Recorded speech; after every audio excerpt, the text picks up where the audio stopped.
warahmatullahi wabarakatuh. Kami dari kelompok 10 kelas C Teknik Evaluasi Perencanaan akan mempresentasikan salah satu tugas, yaitu mengenai evaluasi kebijakan Peraturan Wali Kota Surabaya Nomor 65 Tahun 2011 tentang prosedur pengawasan dan pengendalian kawasan mangrove di Kelurahan Wonorejo, Surabaya.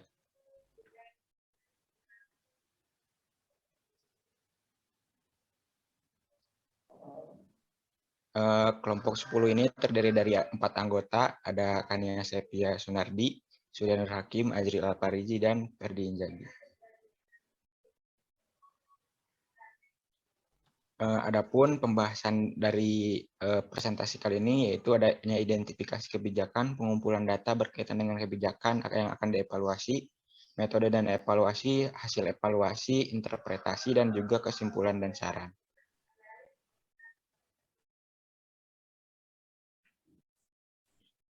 Untuk yang pertama yaitu identifikasi kebijakan. Kebijakan merupakan suatu sistem yang di dalamnya terdapat elemen yang saling berhubungan dan mempengaruhi. Dalam pelaksanaan kebijakan, tentunya memiliki suatu tujuan yang sebelumnya telah dirancang untuk dicapai. Tercapainya tidak tujuan kebijakan tersebut masuk dalam kriteria efektivitas. Efektivitas yaitu untuk mengetahui apakah hasil yang diinginkan telah dicapai atau tidak. Kebijakan dikatakan efektif apabila hasil yang diinginkan telah tercapai sesuai dengan hasil yang ada di lapangan. Dari hasil identifikasi kebijakan Peraturan Wali Kota Surabaya Nomor 65 Tahun 2011 tentang prosedur pengawasan dan pengendalian kawasan mangrove di Kelurahan Wonorejo, Surabaya, dapat diidentifikasi bahwa pelaksanaan kebijakan tersebut masih belum dilaksanakan secara maksimal. Hal ini dapat dilihat dari sosialisasi yang dilakukan hanya pada awal-awal saja, tidak berkelanjutan. Kemudian pemberdayaan masyarakat yang kurang mendapatkan perhatian dari pemerintah, monitoring dan evaluasi yang masih belum terlaksana dengan baik, serta penyidikan terhadap pelanggaran yang belum tuntas dan pelaporan yang dilakukan jika ada laporan dari masyarakat. Identifikasi tersebut diperinci dengan kriteria-kriteria evaluasi kebijakan publik dari segi efektivitas, efisiensi, kecukupan, perataan, responsivitas, dan ketepatan. Kemudian yang kedua yaitu pengumpulan data berkaitan dengan kebijakan yang akan dievaluasi. Dalam membuat kebijakan guna melindungi kawasan mangrove serta melindungi ekosistem di daerah pesisir Surabaya, dilakukan pengumpulan data dengan teknik observasi, wawancara, dokumentasi, dan materi audiovisual. Teknik penentu informan dilakukan secara purposif dan snowball. Sedangkan teknik pemeriksaan keabsahan data melalui triangulasi sumber data sehingga data yang disajikan merupakan data yang absah. Adapun data yang diperlakukan dalam pembuatan kebijakan ini yaitu yang pertama data luas dan kerapatan tutupan mangrove Kota Surabaya. Jadi berdasarkan data dari Dinas Pemerintahan Kota Surabaya, luas mangrove di Kota Surabaya yaitu 605,73 hektar. Kerapatan tutupan mangrove di tiap kecamatan berbeda-beda tergantung pada keragaman jenis mangrove yang tumbuh. Kemudian yang kedua yaitu luas hutan mangrove di kawasan pantai timur Surabaya.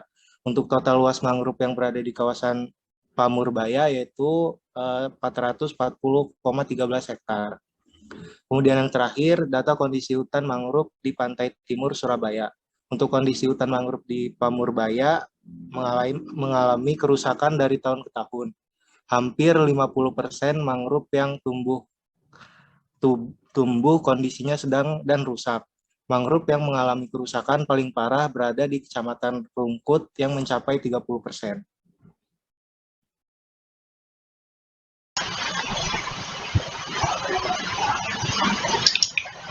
Untuk metode dan evaluasi dari evaluasi kebijakan ini, dalam penelitian ini yang menjadikan fokus kajian penelitian atau pokok persoalan yang diteliti adalah evaluasi kebijakan pelaksanaan Peraturan Wali Kota Surabaya Nomor 65 Tahun 2011 tentang prosedur pengawasan dan pengendalian kawasan mangrove di wilayah Kota Surabaya, yang menjadikan karakteristik evaluasi pada penelitian ini adalah value fokus, yang menjadikan evaluasi berfokus pada penilaian mengenai keinginan atau nilai kebijakan dan programnya.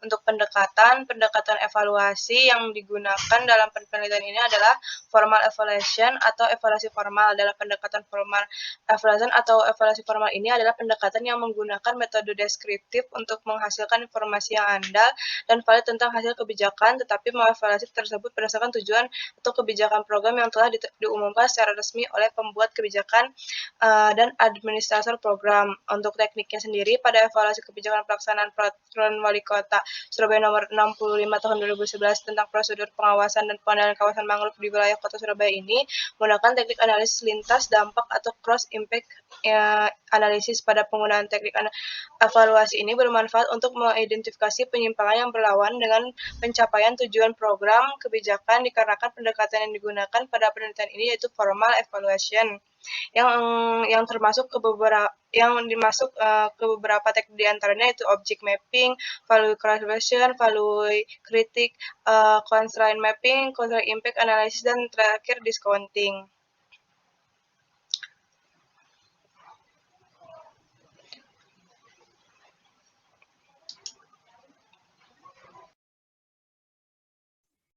Baik, lanjut sama saya untuk hasil evaluasi berdasarkan hal di atas. Evaluasi kebijakan bertujuan untuk mengukur dampak program yang mengarah pada pencapaian serangkaian tujuan yang telah ditentukan dan sebagai sarana untuk berkontribusi dalam pengambilan keputusan program dan peningkatan program di masa depan.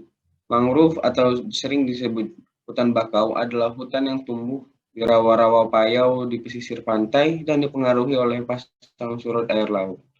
Oleh karena itu, dalam kebijakan ini disarankan agar Dinas Pertanian selaku leading sektor dalam pelaksanaan kebijakan pengawasan dan pengendalian kawasan mangrove beserta unit pelatihan teknis lainnya termasuk dalam tim pengawasan pengendalian sumber daya serta implementasi Peraturan Wali Kota Surabaya Nomor 65 Tahun 2011.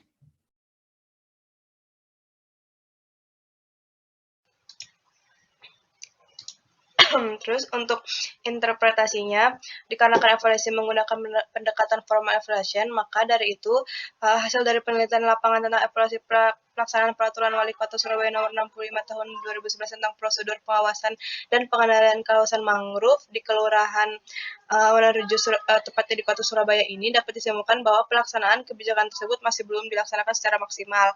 Hal ini dapat dilihat dari sosialisasi yang dilakukan hanya pada awal-awal saja, tidak ada kelanjutan, pemberdayaan masyarakat yang kurang, dan mendapatkan perhatian dari pemerintah, monitoring dan evaluasi yang belum terlaksana dengan baik. Kemudian penyidik terhadap pelanggaran yang belum tuntas dan pelaporan yang dilakukan jika laporan dari masyarakat. Kesimpulan tersebut diperinci dengan kriteria evaluasi kebijakan publik sebagai berikut. Yang pertama ada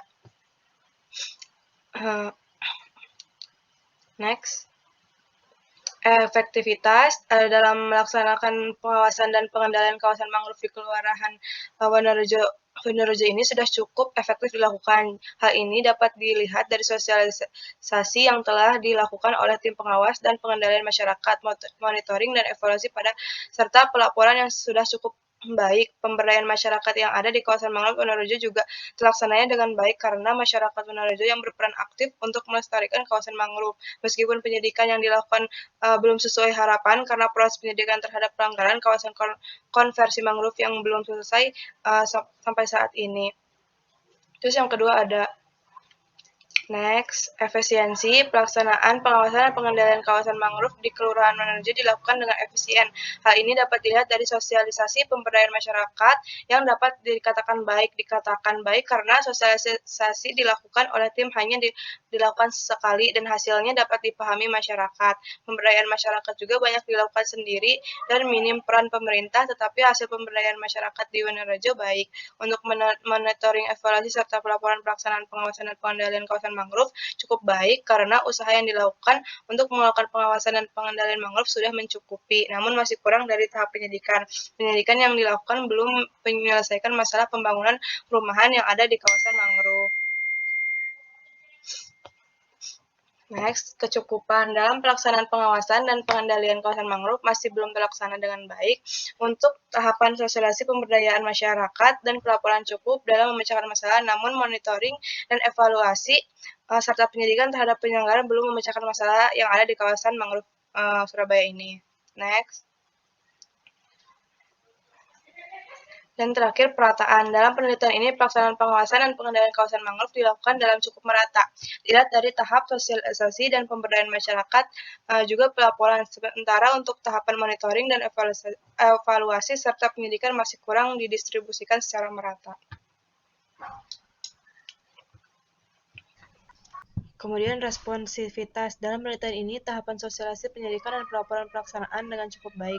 Hal ini karena tahapan-tahapan tersebut memenuhi kebutuhan kelompok seperti sosialisasi yang dilakukan kepada masyarakat supaya masyarakat memahami dan mengenai mangrove, penyidikan yang dilakukan ketika ada laporan dari masyarakat terhadap pelanggaran kawasan konservasi, pelaporan dan tingkat bawah ke atas yang direspon cukup baik untuk pemerintah.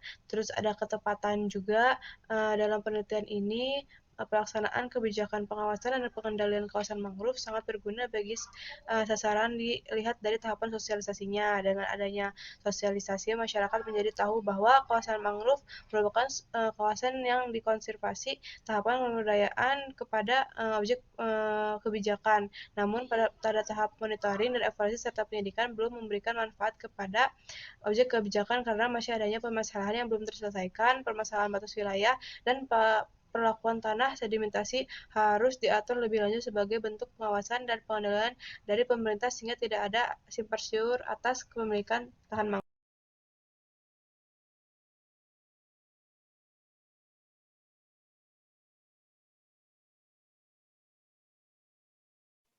Setelah itu adanya kesimpulan dari Peraturan Wali Kota Surabaya Nomor 65 Tahun 2019 ini tentang prosedur pengawasan dan pengendalian kawasan mangrove.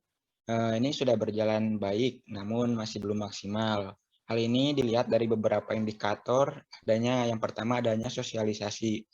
Dari sosialisasi ini, dinas setempat sudah memberikan pemahaman kepada masyarakat tentang perundang-undangan ataupun peraturan-peraturan yang berkaitan dengan kawasan mangrove. Namun, ada sebagian masyarakat yang masih belum menerima sosialisasi perwalian ini. Yang kedua juga adanya pemberdayaan masyarakat. Dinas-dinas terkait juga sudah memberikan pengetahuan dan keterampilan kepada masyarakat agar memiliki pengetahuan dan keterampilan untuk mengolah mangrove sehingga dapat berdampak peningkatan pendapatan mereka. Dan yang ketiga adanya monitoring dan evaluasi. Masyarakat juga melakukan secara mandiri dan dinas terkait sudah melaporkan kepada atasannya untuk ditindaklanjuti. Dan yang keempat ada penyidikan. Kewenangan penyidikan ini ada PPNS atau penyidik pegawai negeri sipil. Dan dibantu juga oleh masyarakat. Berdasarkan hasil temuan di lapangan juga bahwa jumlah pelanggaran berkurang dan apabila terjadi pelanggaran, pelaku mendapatkan teguran dari dinas terkait dan masyarakat. Selanjutnya ada pada pelaporan. Dinas juga sudah membuat laporan secara berkala dan instantil kepada pemerintah kota, masyarakat melalui LSM memberikan laporan kepada DPRD, Pemkot dan DPRD yang menindaklanjuti jika ada laporan. Adapun saran yang diusulkan yaitu hendaknya masyarakat juga mentaati peraturan Wali Kota Surabaya nomor 65 tahun 2019 ini agar tetap berdampak baik bagi mereka, bagi masyarakat ataupun pemerintahannya.